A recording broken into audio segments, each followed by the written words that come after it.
Sir ಈಗ ನೀವು ಕಳೆದ 2 ವರ್ಷಗಳಿಂದ 3 ವರ್ಷದಿಂದ ಅಲ್ಲ, ಕಳೆದ 10 ವರ್ಷದಿಂದ ನೀವು ನೋಡ್ತಾ ಇದ್ದೀರಾ. ಬಿಜೆಪಿಯ ಕೇಂದ್ರದ ಮಾಜಿ ಸಚಿವರು, ಮಾಜಿ ಎಂಪಿಗಳು, ರಾಜ್ಯಾಧ್ಯಕ್ಷರು ಎಲ್ಲರೂ ಮುಸ್ಲಿಂ ಸಮುದಾಯವನ್ನ ಎಷ್ಟು ಕೆಟ್ಟದಾಗಿ ಮಾತಾಡಿದ್ರು. ಅವ್ರ ದೇಶಭಕ್ತಿನ ಕೇಳಿದ್ರು. ಅದ್ಯಾವುದೋ ದೇಶಕ್ಕೆ ಹೋಗಿ ಅಂದ್ರು. ಅವ್ರ ಅಜಾನ್ ಬಗ್ಗೆ ಪ್ರಶ್ನೆ ಕೇಳಿದ್ರು, ಪ್ರಾರ್ಥನೆ ಬಗ್ಗೆ ಪ್ರಶ್ನೆ ಕೇಳಿದ್ರು, ಅವ್ರ ಅಂಗಡಿಯಲ್ಲಿ ಏನು ತಗೋಬಾರ್ದು ಅಂತ ಕ್ಯಾಂಪೇನ್ ಮಾಡಿದ್ರು, ಹಲಾಲ್ ಬಗ್ಗೆ ಮಾತಾಡಿದ್ರು, ಹಿಜಾಬ್ ಬಗ್ಗೆ ಮಾತಾಡಿದ್ರು, ಹಿಂಗೆಲ್ಲ ಮಾತಾಡಿದ್ರು. ನಾವು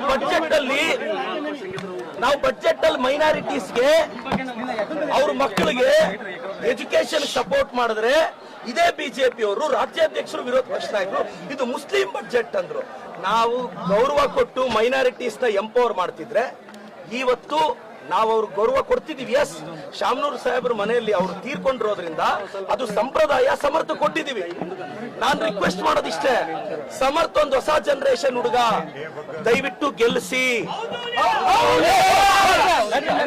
ಗೆಲ್ಲಿಸಬೇಕು ಅಂತ ನಾನು ರಿಕ್ವೆಸ್ಟ್ ಮಾಡ್ತೀನಿ. ಎರಡನೇದು, ಬಿಜೆಪಿ ಸ್ನೇಹಿತರು ನಮ್ಮ ಅಶೋಕಣ್ಣ, ವಿಜೇಂದ್ರ ಅವರು, ಯತ್ನಾಳ್ ಅವರು ಅವ್ರ ಚೇಲಕಾಯಲ್ಲಿ ಚಾಲೆಂಜ್ ಮಾಡಿಸಿದ್ರು.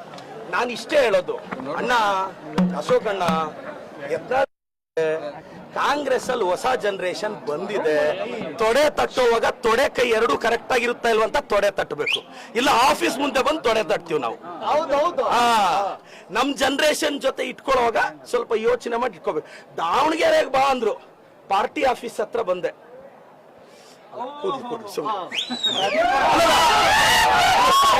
ಮತ್ತೆ ಇದು ಏನೇನೋ ಅರ್ಥ ಕಲಿಸ್ಬೇಡಿ, ಸುಮ್ಮನೆ ಧೂಳಿದೆ, ಏನು ಮಾಡಕ್ಕಾಗಿಲ್ಲ. ಅಲ್ಲ, ಈಗ ನೋಡಿ ಒಂದು ನಾನು ಹೇಳ್ತೀನಿ, ಇದು ಬಿಜೆಪಿಯ ಸಂಪ್ರದಾಯ. ನಾನು ರಾಜ್ಯದ ಜನತೆಗೆ ಅವ್ರ ಮುಖವಾಡನ ಬಯಲು ಮಾಡಬೇಕಾಗಿತ್ತು. ಚಪ್ಲಿ ತೋರಿಸ್ತಾರೆ. Yes, correct. ಒಬ್ಬ OBC ಹುಡುಗನ್ಗೆ ಚಪ್ಲಿ ತೋರಿಸ್ತಾರೆ. ಒಬ್ಬ ಅಹಿಂದ, ಬಿಜೆಪಿ ಅವರು ಅಹಿಂದನ ಯಾವತ್ ಗೌರವಿಸಿದ್ದಾರೆ? ಅಹಿಂದ ಹುಡುಗನ್ನ ಕಾಲಿಡಬೇಡ ಅಂತಾರೆ, ಅಹಿಂದ ಹುಡುಗನ್ಗೆ ಚಪ್ಲಿ ತೋರಿಸ್ತಾರೆ. ನನ್ಗಲ್ಲ ಗುರು, ನೀವು ತೋರಿಸಿದ್ದು ಅಹಿಂದಾಗೆ.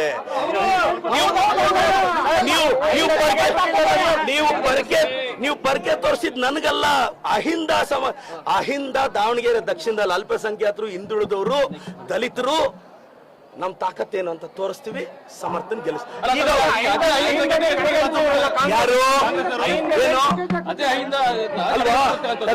ಆ ಕ್ಯಾಂಡಿಡೇಟ್ ಗೊತ್ತಿರ್ಬೇಕು. ಒಬ್ಬ ಅಹಿಂದ ಹುಡುಗನ್ಗೆ ಯಾರ್ಯಾರೋ ಬಾಯಿಗೆ ಬಂದಿದ್ ಮಾತಾಡ್ತಾ ಇದ್ರೆ, ಆ ಕ್ಯಾಂಡಿಡೇಟ್ಗೆ ಮೆಚುರಿಟಿ ಇದ್ರೆ, ನಾನು ಹೇಳೋದು ಇಂಥದನ್ನೆಲ್ಲ ತಡಿಬೇಕು. ಅದು ಬಿಟ್ಟು ಬಂದ್ಬಿಡು ನೋಡೋಣ. ಅಶೋಕಣ್ಣ, ವಿಜೇಂದ್ರಣ್ಣ, ಯತ್ನಾಳ್ ಸಾಹೇಬ್ರೆ, ನಿನ್ನೆ ಯತ್ನಾಳ್ ಅವ್ರು ಏನಂದಿದ್ದಾರೆ?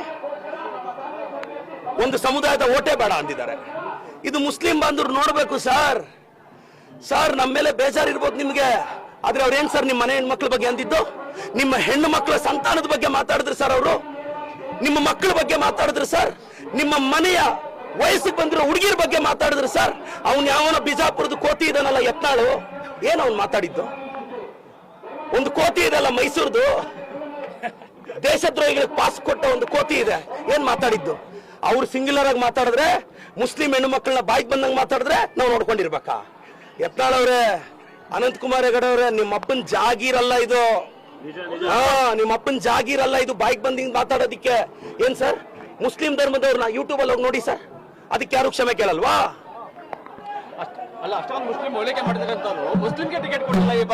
ಸರ್ ಒಂದು ನಿಮಿಷ, ಬಿಜೆಪಿ ಅವ್ರು ಯಾಕೆ ಕೊಡ್ಲಿಲ್ಲ? JDS ಬಿಜೆಪಿ ಅಲಿಯನ್ಸ್ ಇದ್ದು ತಾನೆ. ಆಯ್ತಪ್ಪ, ಅವ್ರ ಇಂಥ ಟೈಮಲ್ಲಿ ಮುಸ್ಲಿಮರ ಮನೆ ಒಲಿಸಬೇಕಾಗಿತ್ತು. ನಾನ್ ನಿಮ್ಗೆ ಹೇಳೋದಿಷ್ಟೇ, ಬಿಜೆಪಿ ಅವ್ರಿಗೆ ಅಹಿಂದ ಮತ್ತೆ ಮೈನಾರಿಟೀಸ್ ನನಗೆ ನಂಬಿಕೆ ಇದೆ, ಬಿಜೆಪಿ ಅವ್ರಿಗೆ ಒಂದು ಓಟ್ ಹಾಕಲ್ಲ. ಇವತ್ತು ಬಿಜೆಪಿ ಅವರು ಏನ್ ಅವಮಾನ ಮಾಡ್ತಿದ್ರೆ ಅದು ಅಹಿಂದಾಗೆ. ನಾನೊಬ್ಬ ಅಹಿಂದ ಹುಡುಗ. ಎಸ್, ನಾನು ಕುರುಬ ಸಮುದಾಯದವ್ರನ್ನ ರಿಕ್ವೆಸ್ಟ್ ಮಾಡ್ತೀನಿ ಸರ್, ಈ ರಾಜ್ಯಕ್ಕೆ ಕುರುಬ ಸಮುದಾಯದ ವ್ಯಕ್ತಿಯನ್ನ ನನ್ನ ಪಕ್ಷ ಮುಖ್ಯಮಂತ್ರಿ ಮಾಡಿದೆ. ಇದು ಸಿದ್ದರಾಮಯ್ಯ ಸಾಹೇಬ್ರ ಗೌರವದ ವಿಚಾರ, ಕಾಪಾಡ್ತೀರಾ ಅಂತ. ಏನ್ ಸರ್? ಅಲ್ಲಲ್ಲ, ನಾನ್ ಡೈಲಿ ಇರ್ತೀನಿ. ಇವ್ರು ತೊಡೆ ತಟ್ಟಿದ್ರೆ ಬಂದು ಆಫೀಸ್ ಮುಂದೆ ತೊಡೆ ತಟ್ಟು ಹೋಗ್ತೀನಿ. ಅಲ್ಲಲ್ಲ, ನಾವೆಲ್ಲ ನಾವೆಲ್ಲ ನೆಕ್ಸ್ಟ್ ಎಲೆಕ್ಷನ್ ತಲೆಯಲ್ಲಿ ಇಟ್ಕೊಂಡವ್ರಲ್ಲ. ನಾನು ನೆಕ್ಸ್ಟ್ ಜನರೇಷನ್, ಇನ್ನೊಂದು 30-35 ವರ್ಷ ಕರ್ನಾಟಕದಲ್ಲಿ ಗಟ್ಟಿಯಾಗಿ ರಾಜಕಾರಣ ಮಾಡಬೇಕು. ನಾನು ನೆಕ್ಸ್ಟ್ ಜನರೇಷನ್ ಬಂದಿರೋನು. ನನ್ನ ಮೈನಾರಿಟಿ ಬ್ರದರ್ಸ್ಗೆ ರಿಕ್ವೆಸ್ಟ್ ಮಾಡ್ತೀನಿ, ಯೂಟ್ಯೂಬ್ ಅಲ್ಲಿ ಹೋಗಿ ಬಿಜೆಪಿ ಅವ್ರು ನಿಮ್ ಕಮ್ಯುನಿಟಿ ಬಗ್ಗೆ ಏನೆಲ್ಲ ಮಾತಾಡಿದರೆ ವಿಡಿಯೋಸ್ ನೋಡಿ. ಅವೆಲ್ಲ ನೋಡಿದ್ಮೇಲೆ ಅವ್ರು ವೋಟ್ ಹಾಕ್ಬೇಕು ಅನ್ಸಿದ್ರೆ ನೋಡಿ.